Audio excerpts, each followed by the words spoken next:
Today is Monday. It is the 2nd of March, which means we're beginning a brand new month. Whoa! That's right. Happy March. New month. That's right. And this is Wayne Goldsboro Television. I'm Wayne Alley. And I'm Kim Best. Good Monday morning. Glad to have you with us. And I hope you're doing well. I'm doing great. Doing great. Fantastic. You know, now we're in March, so spring is right around the corner, so we can keep our fingers crossed for some sunshine and warmer temperatures. That's what I'm hoping for. So far, we haven't had a whole lot of luck with that. No, we have not. You know what I mean? We've had more rain, snow, and ice than I ever remember having in the month of February. Yeah, it's been kind of a rough month. It has. February is our coldest month, but right. It has been a cold month. Yes, it has. Or it was, anyway. Today is Dr. Seuss Day. Oh, wow. Okay. Just thought I'd throw that out there. Thank you so much. Yeah, it's March the 2nd. But did you know, and a lot of people are not aware, I just read and found out by accident somewhere, he didn't pronounce it Seuss. Oh, how did he say it? Of course, his name was Theodore Geisel. Right. But he pronounced it Seuss. Oh, Dr. Seuss. Yeah, Dr. Seuss. So we've been saying it wrong all these years. Well, yeah, but he's no longer with us, so... So we can say it any way we so choose? Any way you like, yeah. There we go. If that's okay. That's exactly right. All right, what's going on? Well, wanted to remind everyone to mark their calendars. If you're a golfer, we've got a special event for you. It's called the Down East Open, and it's going to be March 20th, 21st, and 22nd. Oh, that's coming. And it's 3 different municipal golf courses within a few county range. So Wayne County, Pitt County, and then there's a 3rd county. Each day you'll play at a different golf course, but it's all municipal golf courses. And if you'd like to be a part of this Down East Open and get registered, you can give them a call at Goldsboro Parks and Recreation, or either you can register online at goldsboroparksandrec.com. I don't know what the fee is, but it'll be March 20th through 22nd, the Down East Open. That's pretty interesting. It's very that they have, that Goldsboro Parks and Rec have gotten together with other parks and recs and other communities and formed this. And I think it's going to be kind of interesting. I do too. I think it's a great idea. 3 different courses on 3 different days. It's a fantastic idea. Yeah. Well, you know, last week we had some questions, trivia questions about calories and such. We and did. I have another test today. Uh-oh. And we'll start that in just a What moment. is up with all this test taking? I just thought I'd throw something out there, okay? All right, all right. You know, kind of tickle the brain a little bit now, right. get people to thinking about things. Okay, Last I week hear you. it was about calories. Yes, Today, it was. Today it will be about the U.S. government. Uh-oh. Okay. Very quickly, the Wayne Shrine Club has their spring fish fry. Yes. Which is always exciting because, boy, that's good eating. It is good eating, but it's also for a good cause. It is for a great cause. It's to support the Shriners of the Wayne County Shrine Club. They perform a lot of generous activities throughout the year. And this particular fish fry is not raising money for the hospital. That's in October. But this particular fish fry is to help them raise funds to keep them in business so that they can perform a lot of the generous activities that they have throughout the Wayne County throughout the year. And that's coming up on April 10th. That's the date of the next Wayne Shrine Club Spring Fish Fry, April 10th. Where will it take place? It will take place at 3 locations. 3 as in 1, 2? 3 locations. All right. First of all, in Goldsboro, you can drive through or eat in at Herman Park Center, or you can just drive through Herman Park. So same place they usually are? Yes. Yes, just drive through. It starts at 11, goes till 2, and then they start again at 4 and go till 7 o'clock. Okay. All right, and the 3rd location is in Mount Olive, right across from Mount Olive Center. That would be Food Lion and Roses and all that, right across the street there. And they do such an amazing job getting people in, getting them out. There's always a line, but it moves quickly. Yeah, it's pretty fast. It moves very quickly. And right across the street from Mount Olive Center there, and you get in, you get out quickly, and you'll enjoy the fish. I always enjoy. I know you've been a big supporter for years. Yes. Well, Wayne, I found it interesting when you were talking last week about what are some of the things, some of the special acts that the Shriners do that people don't even realize. When you were telling me about, they actually seek out young children that have needs and drive them themselves and their family to the hospitals. Tell us more about that, if you will. There are Shriners that they have, they call themselves road runners. And these are people who are designated to actually go pick up a child and a guardian or parent, and they take them to the nearest Shriners Hospital, which in our case is in Greenville, South Carolina. Okay. And in Greenville, South Carolina, the child is placed in the hospital. The child is then given corrective surgery of whatever it may be. It may be a club foot, it may be a facial palate, disfiguration, any cleft palate, anything like that. And this is at no charge to the family. Wow. No charge.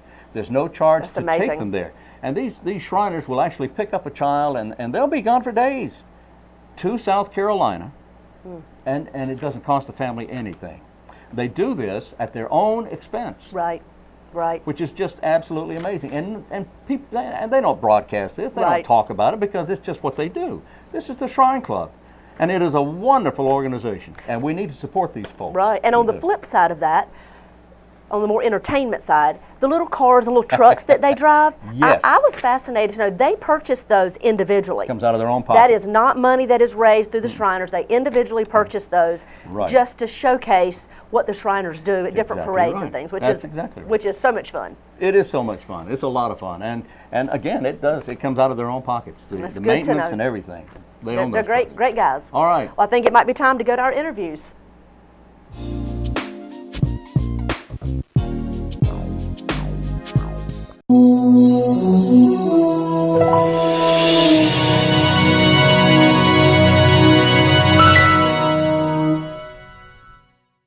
Welcome. My name is Kim Bess with the City of Goldsboro.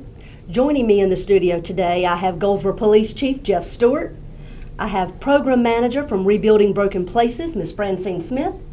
And I have Captain Chero from the Goldsboro Police Department. She is the captain who is in charge of the Goldsboro Partners Against Crime. Welcome, everyone. Glad to have you in the studio today. Nice to be here. Thanks for having us. We are here to give the community an update on how our G-PAC, Goldsboro Partners Against Crime, how it's doing, why it was formed, and what it is. So, Chief, if you'll tell me a little background, you and Captain Chero, about G-PAC, G-PAC, Goldsboro Partners Against Crime. Why was it started, and what is the purpose of G-PAC? We had a number of our citizens that were killed in 2012. And the citizens, we went to different groups and talked with them, and they wanted something done. They wanted to get the community involved. The police department needed that. So we heard about the program in High Point, the High Point model. The city manager, myself, Captain Chero, we went up there, and we watched one of their call-ins. And I was very impressed with that. I think the city manager was as well. So we came back to Goldsboro with that program, and the hard work of Captain Chero and others, which you'll talk about probably later, the program has been, what I think, very successful. Now, this is a 2-year-old program, correct? Yes. When did we actually start the program? I knew there was a lot of behind-the-scenes work. That We had to take actually place. started in 2012 toward the end of the summer, and actually I had to approach probation and parole. That's what started this whole process, because I needed them to be able to get the offenders in and to help me to identify who we needed to give these chances to, kind of make the decisions of where we wanted to go with different things. So those were the ones that I first got on board. Then I also had to talk with different law enforcement agencies. We work actually with a lot of federal agencies, ATF and DEA, the U.S. Marshals, the U.S. Attorney's Office, obviously probation. And we also had to form the second part of things, which was our community side. So there's two different There's sides two to different this, sides. to this program. The community resource side Correct. and then the Law enforcement side. Okay, so tell me more, if you will, about the community side. The community side, we had to go looking for people that would be willing to help us and also be willing to work with ex-offenders or violent offenders or drug users, drugs, people that deal drugs, things like that, and that would be comfortable doing that. What were they trying to do? You say trying to help these people, trying to help them do what? Get different resources. There is a lot of resources that are available in Wayne County, but not many people know about them, as far as like substance abuse counseling, help getting employment, things like that. And one of the main people I had first met was Miss Francine Smith, and she was such an asset to us. She introduced me to people that I didn't even know existed in Wayne County. So that was a good start to our program. So G-PAC is a program that basically gives offenders A second chance. a second chance. Yes. And a second chance to do what? To choose to go down two different paths. Correct. They can choose to use these resources that you all have gathered together Yes. to help make some positive choices in their life and change their life. Correct. Or they can choose, once they've been notified by coming to one of these call-ins that we'll Yes. explain in a minute, if they choose not to use the resources and change their life, they go down the other path, which is reoffending. Correct. And what happens at that point? It depends on what the offense is, things like that, and their background. A lot of our offenders have the potential to go to federal court. That's how bad some of their backgrounds are, and that's what we look at. Right. And that's the message that they're going to hear. You can either go with state court or you can go to federal court, and it's up to them. Now, once a person, an offender, has been notified, what does that mean? That means that I put them into a database, and their information, if they've been rearrested in it, even like throughout North Carolina or even in a different state, it will flag my database, and I can let that agency know that they've been notified. If they get arrested again for a violence offense or a drug offense, I do what's called a fast track report, and that is sent to all the law enforcement agencies involved in the program. So that's through the entire nation? That is for everybody here in North Carolina. Right, right. Okay, so if they reoffend and you have sent them on a fast track, what does that mean? That means that the court system is going to get them in there quicker. We also use, if it's, say, a felony drug offense, we're using a private lab now instead of using the state lab where we can have up to a year to 2 years delay in getting the evidence back. We now have a turnaround of 2 to 3 weeks. So that's been a big asset to us. Absolutely. Okay, well, Ms. Francine, tell me a little more about why you got involved. You've been here since day one. She was one of your very first community resources that was a part of G-PAC and very willing to be a part of G-PAC. Tell me why you chose to be a part of it. Well, at the time, I was the facilitator for Stop the Funeral Initiative. And one of our focuses was specifically for former offenders. That's who we targeted. We wanted to help them. And the police chief, the police department in general, were partners with us in that initiative. Oh, okay. Definitely. They helped us with a lot of the things that we did. And every year we would have a conference where we brought in former offenders, and we would provide resources for them as well. So when G-PAC, when she approached me about G-PAC, this was like a perfect fit. Absolutely perfect fit. Yeah, absolutely. It really was. Well, now, about how many community resources do you have involved in this program as of right now?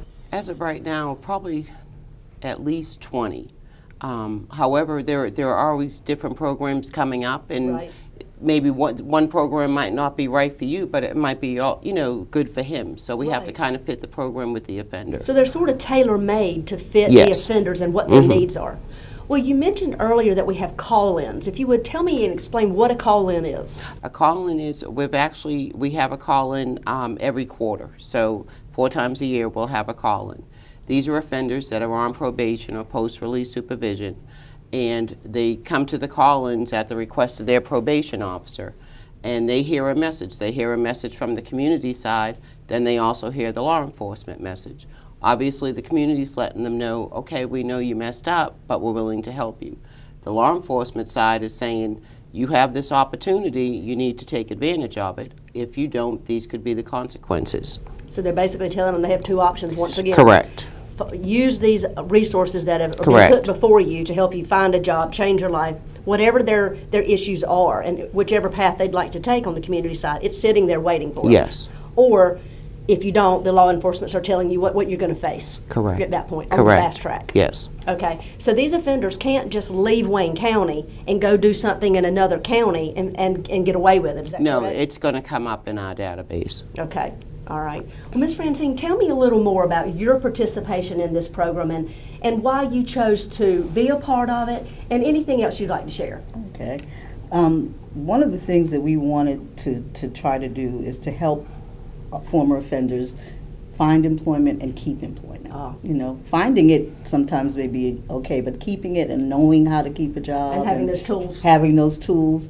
So we tried several ways of trying to get them to come in and to participate, and it was difficult. Right, it's difficult to get people to realize when they need help. Of course. So we've wanted to partner with G-PAC to help us be able to better reach out to those in the community that really do need the help. I'm involved and invested in this because I see the need almost daily. Wow. Even if I don't see the offenders, I see the children. I see the families. So it's something that we have to be a part of. We have to be in it. Yeah. We have to be in it, and we have to be in it to provide whatever resources and help we can. Well, you know, and we're asked about it all the time in our community. You know, what is G-PAC doing? Is it successful? Are we calling in the right people? You know, those are the questions we get asked all the time. It's still in the very beginning stages. Yes. We're just in our second year. In the beginning, when this was created, I believe you all gave a time frame of what you all thought would be a correct time frame to be able to show, has it been successful, and what would you say that time frame would have been? Again, I'm going to reflect back, you know, and we were told from the start when we went to High Point, it's going to take anywhere from 3 to 5 years to get the statistics and the database there. In my opinion, and I'd be happy to share my opinion, we've had over 127 people called in and notified, and only a handful, you know, what's the correct number, Captain? It's 16. 16 have reoffended. So on the surface, it looks like it's very effective. Yeah. Well, you know, and there are other communities in North Carolina and across the United States that are doing similar programs. Yes. I mean, I know myself, I went to Fayetteville and watched their program. It's called Ceasefire. I mean, everybody has a different name maybe, but it's all about doing the same thing. Right, trying to make their community safer and working together to do it. And one thing it's done also too, and I have to credit probation again with this, because I actually have someone that was assigned to me, and we're on a daily contact. Right. It's opened up the communication between from the federal authorities all the way down to us at the state and local level. And when these offenders do reoffend, if I can't touch them through my program, probation might be able to do something, or another agency might be able to do something. So there's always something going on. You know, and I think that's the key word, communication. Correct. And you know, from the federal level all the way down to local level, now you all have that. And you have all these different tools to help us all be safer, understand how to make ourselves safer, and how to possibly change the lives of these offenders. Yes. You know, offending 1 time, 2 times, 3 times, you're still given the opportunity in this program to come into this call-in and be put before you layers upon layers of resources right here in Wayne County, right here in their own community. They can make that decision to change their life. That's the ultimate goal, is to change your life for the better. Right. And a lot of them have the same opportunities with their probation officers. Right. These resources are available to them as well. We're just kind of reinforcing what they already know is there. Absolutely. And sometimes maybe we just need to see both sides. Correct. Correct. Again, the call-ins are, you know, the community's welcome to come and view a call-in every time we have one. And they're held right here at City Hall in City Council chambers quarterly. And it's a very touching program when you're hearing the community side. It's a very strong message. Yes. You go right ahead. The message that is portrayed is not just a message of, if you continue to do this, this is, you know, you're going to jail, you're going to federal prison. The message also is, these are lives that you're affecting. There are families that come out up there and talk about having lost their children. Their children have been shot and killed. Their children have been offenders and end up in jail. In Wayne County. Yes. It's a personal message. It's a very personal, very, very personal message. And because of that, I know personally, I have watched from the very beginning. I've been there from the very first call-in. And I have watched that those young men and women come in and sit down, and when they start out, you can tell their entire body language. They don't want to be there. Yes. But by the end of the night, people are sitting on the edge of their seat. They are listening. They are hearing. You're getting eye contact with everyone. It makes a difference for them to even know that anyone cares enough about them to tell them their story and to let them know that there's help and hope. And what's strange today is that today is actually an anniversary of one of my community people that actually come up and talk and shares her story of the anniversary of the death of her son. Oh my goodness. And I spoke with her earlier today and just kind of hugged her neck. So it makes a difference. It does make a difference, and it does make it very personal. It makes it very personal for those of us involved in the program, as well as the offenders that are coming. And you know, I've watched myself at these G-PAC call-ins, the difference in the body language. It's amazing. It is. It really is. It's about a 2-hour program. Hour and a half, 2-hour program, and by the end, it is amazing how their body language changes. We just want it to take hold and be in their life long term. Changing their life is the point of this program. Absolutely. Well, you were recently quoted. Would you like to share anything about that, Ms. Francine? Yes, I sure would. The the misquotes, I won't say I was quoted, I'll say misquotes that appeared in the paper certainly did not reflect my opinion of what G-PAC is and what it's doing. I wouldn't be invested in it, I wouldn't be involved in it if those were my thoughts and my feelings. They were not. The conversations that I had back in November with the reporter were about a totally different program. It was about Stop the Funeral Initiative. And the truth is that once G-PAC got started, our partners with Stop the Funeral Initiative kind of stepped back. Mm-hmm. But I stay involved because I still believe in redemption. I believe in changing people's lives. If I didn't believe in that, I would not be a part of it. Right. And I support the work that G-PAC is doing, and I hope to continue to be a part of it. I think it is, first of all, I couldn't speak to success of it or not success because I haven't done any of that research. Right. So how would I know? Yeah. I don't look at those numbers. What I do look at are the faces that are in that room when we have those call-ins. I look in those eyes.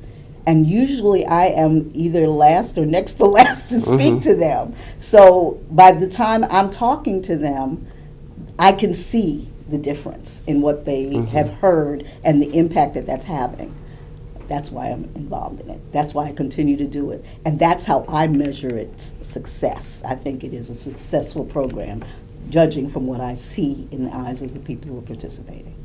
Well, you have been such a strong piece of this puzzle since day one, yes, along with many other pieces that we'll hear from in just a minute or two. And I want to say thank you on behalf of the city and the Goldsboro Police Department for your involvement and for all of those that have started and have continued to add into this program and add more and more layers of how we can help possibly change the lives of people right here in Wayne County and the city of Goldsboro. So thank you all. We appreciate it, and we'll continue on with more information about G-PAC. Joining us now, I have Miss Cynthia Sutton. Would you tell us who you're with and what your title is? Okay, my name is Cynthia Sutton. I'm with the Department of Public Safety. I am the Judicial District Manager of Lenore, Greene, and Wayne counties. All right, absolutely. Can you tell us, Captain Chero, why her division and her department is so critical in making G-PAC work? They're so critical. Without them, I couldn't have even started this program. I would have stopped right at the beginning if my conversation didn't meet with someone that said, okay, let's take a look at this. The offenders that we call in are actually on probation. The probation officers are the ones that identify them. Sometimes they'll feel like, well, maybe this could help somebody, or maybe this is somebody that needs to hear this message to let them know what the consequences could be. That kind of like the kids' gloves are off at this point. Right. And without them, we couldn't have even started this. That's critical, absolutely critical. Well, Cynthia, can you tell me why you all chose to be a part of this program and what you see it doing here in Wayne County? Well, we became a part of this program because we're here part of the community. We have contact with the same offenders. We supervise the offenders and they commit crimes. So in some way, we are joined together because we're monitoring the same people. And collaboration with G-PAC helps us keep an eye on our offenders. We got more than one set of eyes watching, and through communication and collaboration with the agencies, we're able to help reduce crime, and that's what we're trying to do here. Our goal and our mission with the Department of Public Safety is about public safety, protecting the citizens of this community. So this is our way of trying to help protect the community, and we can do that through G-PAC because we're working with some of the same offenders. Well, you know, and we've talked about it before, when we come to a call-in, we have representatives there from so many different pieces of our community, but also many different levels of law enforcement. Correct. And you all are there. Yes. You all are there from being out in the community, and actually you are the ones who pick who is a part of G-PAC. Yes. And why do you choose people to be a part of this program, certain people to be a part of this? Well, we focus on those offenders that have extensive criminal histories. They have been in our system for so long, and that's where we need to focus. These are the ones we need to get off the street. So we look at those offenders who have violent offenses such as murder, sexual offenses, extensive drug histories. These your more violent offenders, and if we can get that group off the street, then we've chipped that block. We chipped away at that block a little bit. So that's what we're trying to do has identified those major people that are involved in the criminal activity. That are causing a lot of the activity right here in our community. Yes. Well, and that's the overall goal of G-PAC, Goldsboro Partners Against Crime. It is partnering together as a community to fight this crime and to stop it. And to help change the lives of these individuals and give them the opportunities to make that decision. They're the ultimate one making that decision. You choose to go down the path of use these resources, make a difference in your life. Or choose not to and reoffend, and then they have to suffer the consequences from that point forward. And they're put on the fast track. They've been notified. Well, you know, we've been 2 years into this. We've called in 127 offenders. Only so far 16 have repeated. That says within itself, just looking at statistical numbers, it's a success so far, just by looking at reoffenders, if we're just looking at the levels of crime. Now, has it touched every single person in this community that's ever committed a crime? No. But also, too, you have to look with the fast track people and those offenders. Those are the ones that are meeting the criteria to either go to federal court, possibly be in violation of their probation or their post-release supervision. Those are our more violent offenders. Those are our felony offenders. Some of them are going to have driving charges or different misdemeanor things. We're worried about their felony offenses, and those are the ones that we're fast-tracking. Right. Fantastic. Well, thank you all so much for being with us today. We want to constantly, at least once a year, give an update on G-PAC, what is happening, who's involved, who the players are at the table, and how we can continue to help put these opportunities out there to change the lives of these offenders in our community. So we appreciate what you're doing. We appreciate what you are doing, heading this up. We hear all the time what a fantastic job you're doing in leading this program. We appreciate it. And of course, got to say thank you to Chief Stewart. If it wasn't for you okaying and saying, let's go for it. Let's go check out other programs very similar to this across the state. And let's mimic it. Let's do the very best we can do for Goldsboro, Wayne County, and make our own program. Well, I'd like to add, the partners that are involved in this program are the most professional group of individuals I've ever worked with. So thank you, Ms. Cynthia, Ms. Francine that was here earlier, and all the other partners in G-PAC, because it simply won't work without everybody working together. You're right. And you know, you've talked earlier about, you know, we have our local district attorneys. We have people all the way up to the federal government involved in this program. Yes, we do. And again, it's open to the public. And I encourage them to come out there and see one of these call-ins for themselves. When is our next one? We have one coming up within 2 weeks, February 24th. February 24th. It starts at 6:00 p.m. Here in the new city in the City Hall, historic City Hall, in the council chambers. Yes. I believe that you'll see from what the city, the county, and all the agencies involved, the state and federal agencies as well, that hour and a half will well be worth your time to see that call-in. I totally agree. We'd like to invite you all to come. Thank you for being with us. This is an update on G-PAC, Goldsboro Partners Against Crime.